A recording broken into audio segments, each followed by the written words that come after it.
All right. Hello, Atlanta. I'm your host, David Nicholas. Excited to be with you today. You are listening to another week of Retire Ready. It's a financial show. We talk about the issues that affect you as investors, as Americans, as retirees.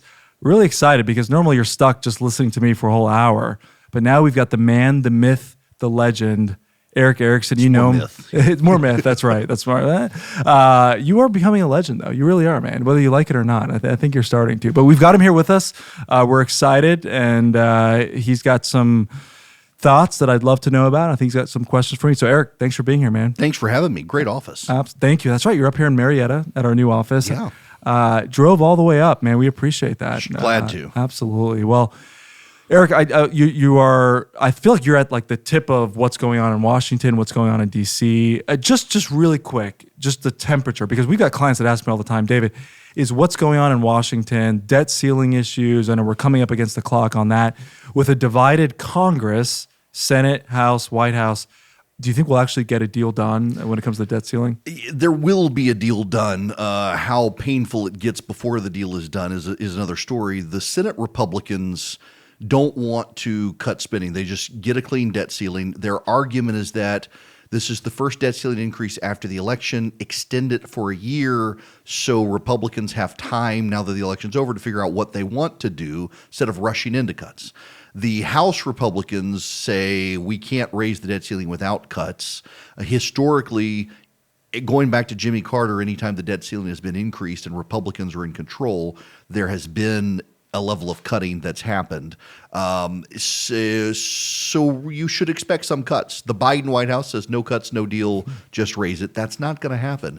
The wild card scenario is in the House, there is a procedure that if 218 members agree with something, they can force a vote on the floor. There is a scenario a lot of people are starting to worry about for Kevin McCarthy's sake, that you could have the moderate Republicans get with the Democrats, do a clean debt ceiling increase, and they would have the votes and McCarthy could not stop them. That would be routed, though, through the Rules Committee. And in the Rules Committee, Thomas Massie, Chip Roy, and Ralph Northam are now there. They're the three big conservatives. Two of the three kept blocking McCarthy until he agreed to this deal. They could obstruct the Democrats and the moderates' path on that. My guess is that if I were to call it, I would think you are going to see a mostly clean debt ceiling increase and the conservatives complain. And then next year you'll see a real fight over the debt ceiling and the need for cuts. Yeah. I mean, at this point, if you were to tax every American 100% of their income, you wouldn't make a dent in the national debt. That's right. We're going to have cuts at some point. That's right. No, you're spot on. You're listening to Retire Ready with David Nicholas. We're here with Erick Erickson. You just made a point about that. I think I looked at the number. If you confiscated, not just tax, but if you took the top 1%, so Jeff Bezos, Elon Musk, all the wealthiest Americans, just confiscated their wealth, you'd get about $3 trillion. So just take it all, not tax it. That runs the government for 5 months. Right. So there's just not enough. We're at 120, according to the national debt clock, 121% of GDP is our debt right now, which has never been. Yeah. Even after World War II, it wasn't even 50%. It got to 56% in 1998, I think, and then went back down, and now it's at 121. That's not sustainable. Yeah, it's not. It's not. And, Erick, I look at you. You're busy working. You're successful. You're doing well.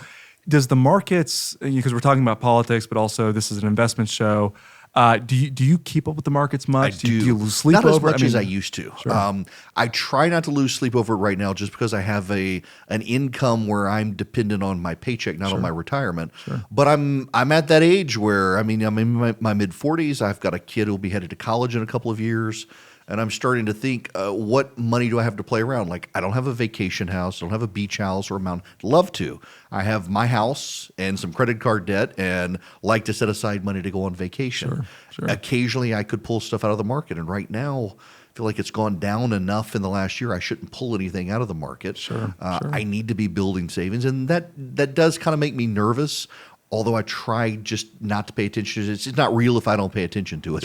That's right. But then I worry about like my in-laws and my parents, and they're living on fixed incomes to a degree. My parents more so than my in-laws. But I mean, my father-in-law and I were talking about this the other day, that he's got a lot of stocks still and he's beyond retirement age now. And how does he balance his portfolio, and how does he make sure he's got a budget year to year? Those things do start to worry me. You know, I think your father-in-law was probably right, because over the last decade, stocks, there was nothing better than stocks. Right. I mean, the market interest rates were so low. The Fed's artificially kept rates low. So if you're someone like your father-in-law, where do you get a good return? Not the banks, right? Banks are paying 1%, not bonds. But I think a lot of investors, just like your father-in-law, are still in that same mindset of stocks are the only alternative that I can invest. But now it's like we've just got so many other options. And so that's, I think, what's exciting us. And for our clients, we've been able to bring some of those options to the table. Yeah, you know, and I worry about friends of mine in particular who are in their 20s and 30s. They've bought their starter home and they've had to go with current interest rates. And now we're starting to see home prices collapse. Are they suddenly going to find themselves underwater in their house where they bought a house that was highly valued, and the housing market looks like it's starting to free fall as well? Yeah. And now this is why I feel like I haven't gotten my vacation house yet. I'm hoping that I can, some poor soul who overspent on their house, it'll come up for sale and I'll be able to get it. But I know offhand 3 couples who bought houses that they're not worth what they paid for. Right. And even they knew it. Yeah. And then they had a high interest rate for their mortgage because they just got in. Yep. And now suddenly I don't think their house is going to be valued at what their mortgage is anymore. Well, I'm the same. You know, I love Lake Blue Ridge. And I mean, pre-COVID, it was already expensive. Now, I mean, they're tearing down $1 million homes to build $3-4 million homes. Right. I mean, it's so ridiculous. So if Erick Erickson, where's your vacation? You got a spot that you love? I actually have 2. I have fallen in love with Lake Burton in that area. So a buddy of mine. There's a golf course up there, right? There is. The Waterfalls. Nick Saban actually owns the golf course. Listen, if you're a Christian and you want to tangle with the devil, you can go play on Nick Saban's golf course. Unless you're an Alabama fan. That's a bridge too far for me to do. Go Dogs. Yep. I love I've gotten into fly fishing and I love it up there. It's so peaceful. But one of my happy places in life is actually Hilton Head. I had a friend of mine when I was in law school who owned a house in Hilton Head, and I could just unplug. My brain never stops. Literally, I'll wake up in the middle of the night and the same thought I had when I went to bed. And I can go to Hilton Head and sit on the beach, which I hate beaches because I burn, but I'll sit out there in the evening time as the sun is setting. And I really would love to have a house in Sea Pines on the beach. Be awesome. My wife wants the mountain house because she likes to ride her motorcycle on the mountain roads. It's the exact opposite. My wife loves the beach. Grew up going to the beach, and I'm trying to convince her. But a lake house, it's just, you drive 2 hours, and you exactly. can. Yeah, I feel you got to commit to the beach. But I agree with you. I love being. So I by the want water. both. Is the answer? I need a mountain and a beach house. If I had to choose between, I probably would go to Lake Burton. I love that area up there. Yeah. It's a great escape. Well, we're here talking to Erick Erickson. Erick, thanks for being with us. Man, your show is on fire right now. When I'm in the car, 12 to 3 is the show during the week. You've really done a great job. And I would say it's hard probably balancing. I feel like people are so divided right now. Whether really even the conservative and the Republican side, you just have so many varying opinions. They love Trump, they don't love Trump, they have different issues they're fighting for. You've done a pretty good job balancing that. What do you think right now, though, as we look forward, going into, we got election next year, we have a presidential election. What's your outlook? I mean, do you feel like Republicans have enough momentum to take back whether the Senate or the White House? Listen, I thought they were going to have a good year in 2022, so keep that in perspective. But candidate quality really did matter. I called 2022 the Schrodinger's wave because if you looked at it, you didn't see it. But if you didn't look at it, it was there. I mean, Republicans took back a massive number of seats in New York. No one expected them to win. Same in California. They actually picked up a seat in the Arizona congressional delegation, even as they lost the governor's mansion. So they had momentum, and you saw candidate quality mattered. Yeah. And did the candidates focus on the issues that mattered, which were crime and the economy, not a lot of the stuff like cultural issues that Republicans love to talk about played well with Republicans, but the moderate voters were really interested in crime and the economy. I think they can learn that lesson. It's a far easier lesson to learn that than the dogmatism some people on the left have that really the public does like critical race theory and defunding the police, which they don't. So you head into 2024. The economy will more likely than not be in a recession or coming out of one. You'll have the president always gets the blame for the economy. Even when they try to blame Congress, the president gets the blame. Yeah. Fairly or not, he does. You'll have Republicans probably unified around someone, probably not Donald Trump, actually. It might be DeSantis in Florida. The Democrats, if Joe Biden doesn't run, will have a big free-for-all squabble over who it should be. If he does run, his public opinion polling is still in the low 40s against a Republican who gets to define himself. It should, in theory, on paper, just like 2022, be a great year for the GOP.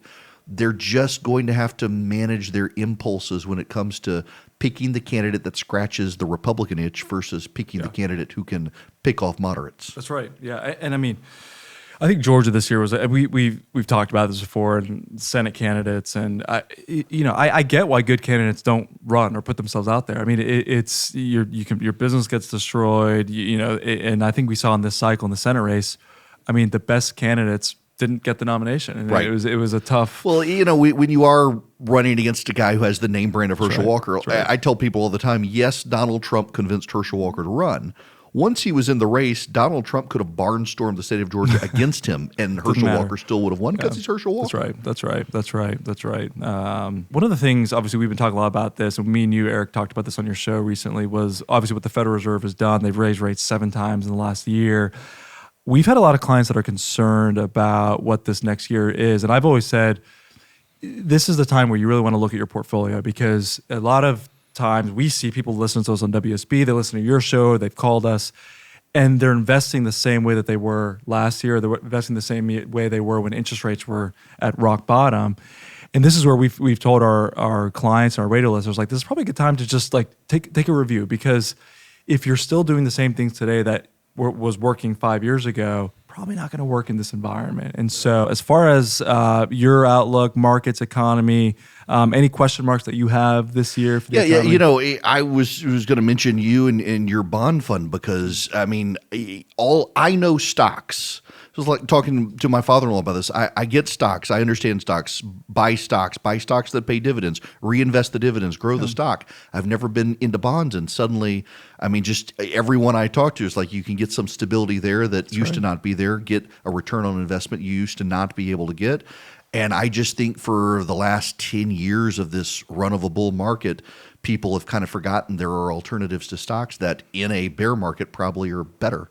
Eric, you're spot on. And we launched a bond fund, ticker symbols FIAX, and it's actually the first of its kind. There's a lot of bond funds out there. What makes ours so unique is we're actually using government bonds, which are the safest thing you can purchase. Let's get this debt ceiling debate done, and they'll continue to be the safest investment you can buy. But then what we do is we do a conservative options overlay, because my challenge is with the 2-year government bond. If you go out right now, buy a 2-year government bond, you're going to get about 4.1%. Not bad, but if inflation's still 6 or 7%, you're still not quite keeping up with inflation.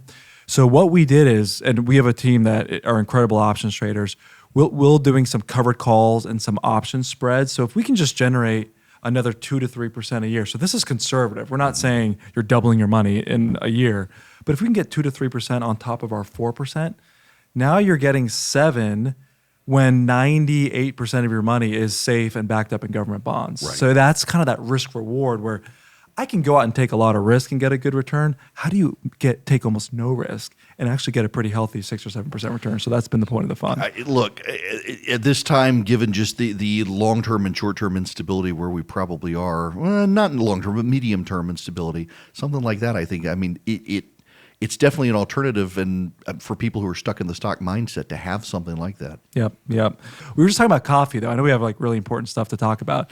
I was thinking, because we both love coffee, we were talking about how our coffee machines that we have are more expensive than our first cars. It's kind of ridiculous. A coffee you need to try. I mentioned we were just down in Jamaica. Have you heard about Jamaican Blue Mountain coffee? Oh, yes. I'm a big fan. Oh, you are? So yes. you've already had it? Oh, yeah. Okay. It's good stuff. Okay, it's good stuff. It's something about the mountains and the altitude. Mm-hmm. We've known about Blue Mountain coffee for years. And whenever I ask people, they've never tried it, never heard of it. Yeah. Yeah, there's the Kona from Hawaii is great, but I actually like the Jamaican Blue Mountain way, way better. I have discovered I've become a coffee snob, and like Caribbean and Central Americans are probably my favorite, more so than African and South American, just the flavor profiles of them. Yeah. So people who listen to my show know this. I despise fruit. Okay. When I was a kid, I got really, really sick on several varieties of fruit. And like, I didn't do communion until I was in like law school because the preacher's like, you have to do this. I hate grapes. One thing Jesus got wrong in the Bible instantly is he turned the water to wine instead of bourbon, but that's another subject for another day. But so I don't like coffees that have like a fruit flavor profile. And the Central Americans, the Caribbeans, they're like dialed into like the pecan chocolate brown sugar. So that's interesting. Yeah, I can see that. I'm not that big fruity coffee. People are like, where's the money talk? Yeah, exactly. Okay, back to some more important things. We're here with Erick Erickson. Listen to Retire Ready with David Nicholas. Look, I'm capturing and hijacking your show because you and I so rarely see each other in person, and I got questions. Love it. I've answered yours. You've got to answer mine. Love it.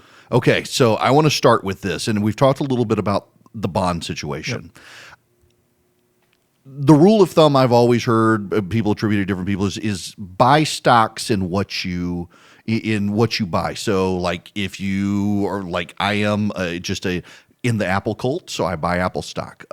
My kids go to McDonald's, so I have McDonald's stock. I find dividend stocks. Mm-hmm. But so now, for the first time in forever, suddenly people are talking about bonds. And I know you've got the bond fund, but also, like, does the same rule apply if I buy Apple? Should I buy Apple bonds? I mean, how do you navigate that, or should I stick with the government? Yeah, so it's funny you say. I have this joke. If I would have just bought the stocks of the companies that my wife consistently shopped at, we would have beat every money manager on Wall Street because she shops at Target all the time. Target stock was through the roof.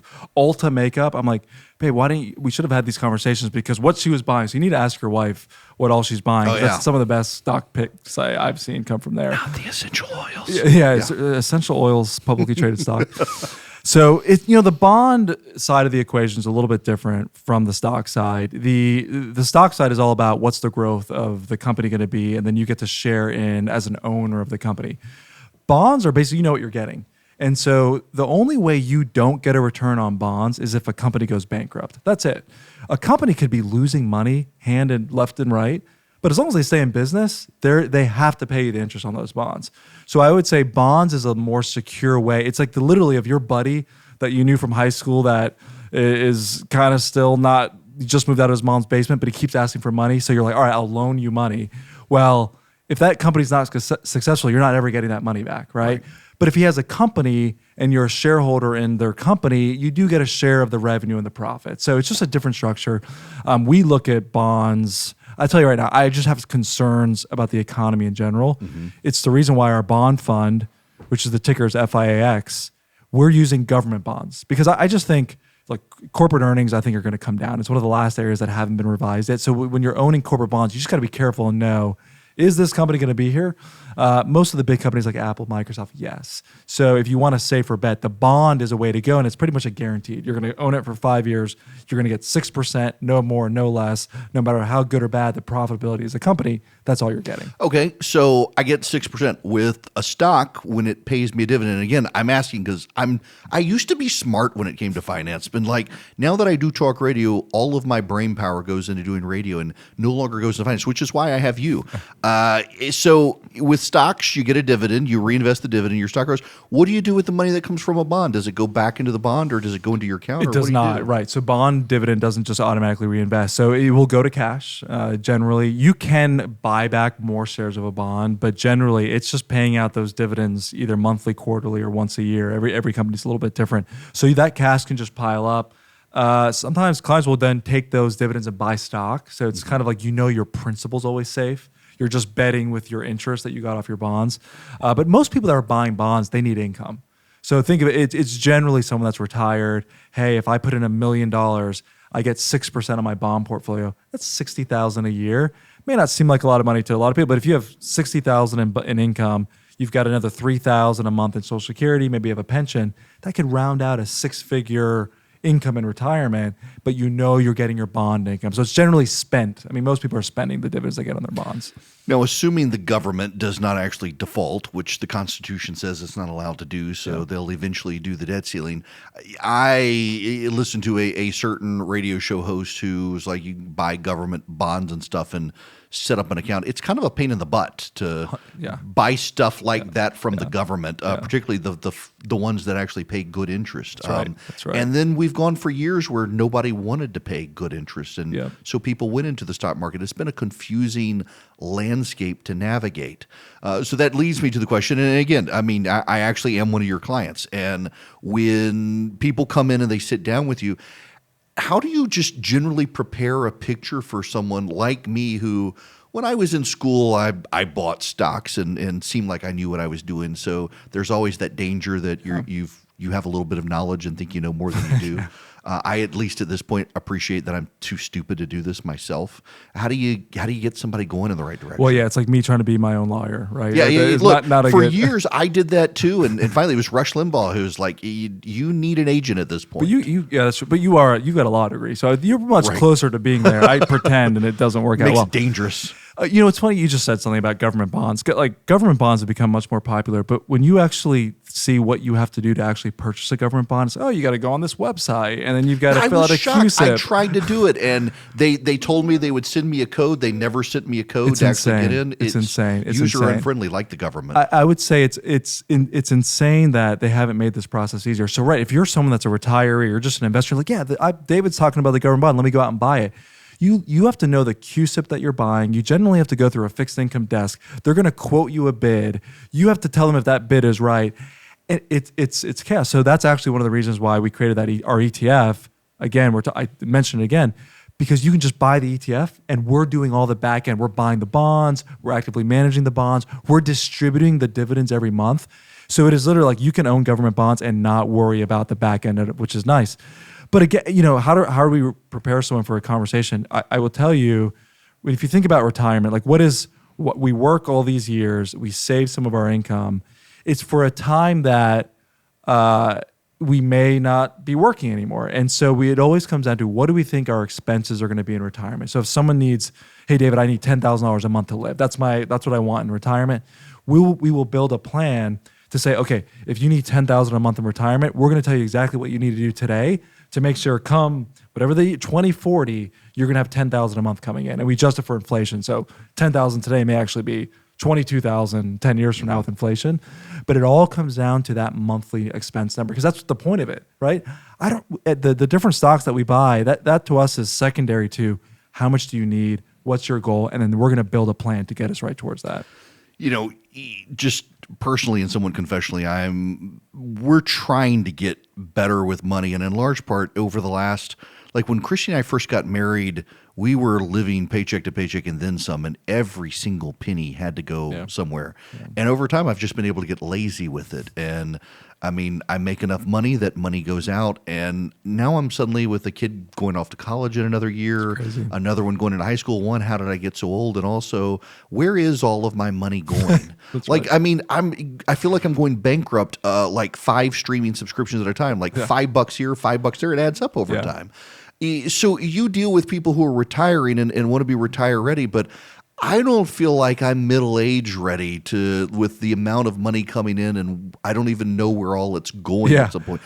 What would you tell a guy seriously like me? Because this is what stresses me out. What I told someone the other day, I was like, I told my guys this. I feel like I'm just a pass-through entity.